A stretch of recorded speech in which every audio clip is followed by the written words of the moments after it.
نحمده ونصلي على رسول الكريم اما بعد اعوذ باللہ من الشیطان الرجیم بسم اللہ الرحمن الرحیم۔ انداز بیاں گرچہ بہت شوق نہیں ہے، انداز بیاں گرچہ بہت شوق نہیں ہے، شاید کہ اتر جائے تیرے دل میں میری بات۔ صاحب صدر، معزز اساتذہ کرام اور میرے ہم سفر ساتھیوں، السلام علیکم ورحمۃ اللہ وبرکاتہ۔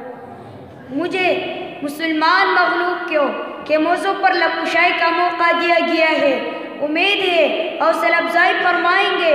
موضوع اتنا بسیط ہے کہ اس پر چند منٹوں میں بات کرنا اگر ناممکن نہیں تو مشکل ضرور ہے۔ ارشاد ربانی ہے، اعوذ باللہ من الشیطان الرجیم وقل جاء الحق وزهق الباطل ان الباطل كان زهوقا۔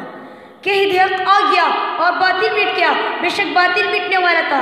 اس ارشاد کے روح سے اسلام غالب ہونے کے لیے آیا ہے، مغلوب ہونے کے لیے نہیں۔ تو پھر مسلمان مغلوب کیوں کہ موضوع پر کہ حق آ گیا اور باطل مٹ گیا، بے شک باطل مٹنے والا تھا۔ اس ارشاد کے روح سے اسلام غالب ہونے کے لیے آیا ہے، مغلوب ہونے کے لیے نہیں۔ تو پھر مسلمان مغلوب کیوں؟ مغلوبیت کی وجوہات تو بے شمار ہے، مگر پہلی وجہ اسلام سے دوری کی وجہ سے ہم فرقہ پرستی، حقر و پروری، کرپشن، ملاوٹ، رشوت اور سپرست جیسے بے شمار برائی میں مبتلا ہو گئے ہیں، اور بحیثیت مسلمان ہم ہر جگہ زوال کا شکار ہے۔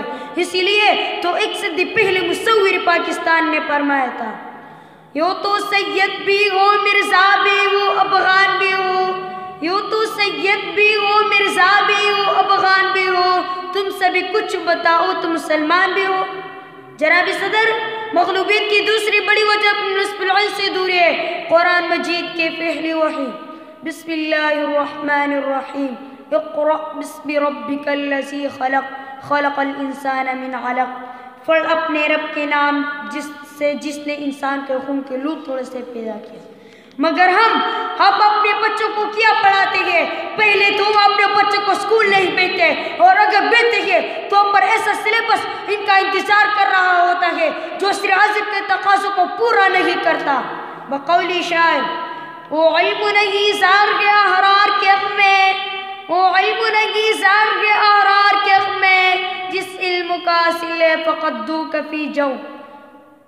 جناب صدر، بدقسمتی سے آج کا مسلمان غیر مسلم کا فلم سٹارز ان کے ساحلی زندگی کے احوال، آزاد خیالی اور لباس سے تو خوب آگے، اور سمجھ بیٹھے ہیں کہ ترقی اور کامرانی کا راز ان بیہودہ خطرات میں ہے۔ لیکن ہمیں ان کے ٹاپ درجے کی یونیورسٹیاں، ریسرچ سینٹر، سائنس ٹیکنالوجی پر غیر معمولی اخراجات اور تمام دنیا قابلوں کو مراعات دے کر اپنے ممالک میں جمع کرنا نظر نہیں آتا۔ جناب صدر، مسلمان جب تک علم دنیا کے رہبر رہے، مسلمان کے بڑے بڑے سلطنتیں قائم رہے، لیکن جب علم کی رہبری سے مسلمان دور ہوئے اور جگہ مغلوب ہونے لگے۔ میرے کم علم کے مطابق مسلمانوں کی زوال کی تیسری بڑی وجہ قیادت کا فقدان ہے۔ حضرت عمر رضی اللہ تعالیٰ عنہ 10 سال کے قلیل عرصے میں 22 لاکھ مربع میل پر ایک اسلامی فلاحی مملکت قائم کی، مگر ہم اپنے اہل پاکستان 25 سال کے قلیل عرصے میں اپنے مشرقی باز سے ہاتھ دھو بیٹھے۔ وجہ کیا تھی؟ صرف ایک جواب ہے، ایک نااہل قیادت۔ اور اب صورتحال یہ ہے کہ بقیہ پاکستان اپنے بقا کی جنگ لڑ رہا ہے۔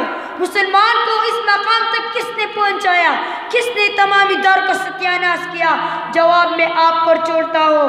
حضرت علامہ اقبال نے قومی قیادت کے بارے میں فرمایا تھا، نگاہ بلند سخن دل نواز جا پرسوز، نگاہ بلند سخن دل نواز جا پرسوز، یہی ہے رختی سفر میری کارواں کے لیے۔ جناب صدر، اب بھی وقت ہے کہ عالمی اسلام بیدار ہو کر حول اور ایماندار قیادت کا انتخاب کر کے سامنے لائے اور جس نصب العین کا تعین کرے۔ تو کوئی وجہ نہیں کہ مسلمان کو وہی میراث انہیں دنیا پر حکمرانی کو ایک مرتبہ پھر سے حاصل نہ کر سکے۔ میں اس شعر پر اپنی تقریر کا اختتام کرنا چاہتا ہوں۔ آج بھی وہ جو براہیم کا ایمان پیدا، آج بھی وہ جو براہیم کا ایمان پیدا آگ کر سکتے کرتی یہ انداز گلستہ پیدا.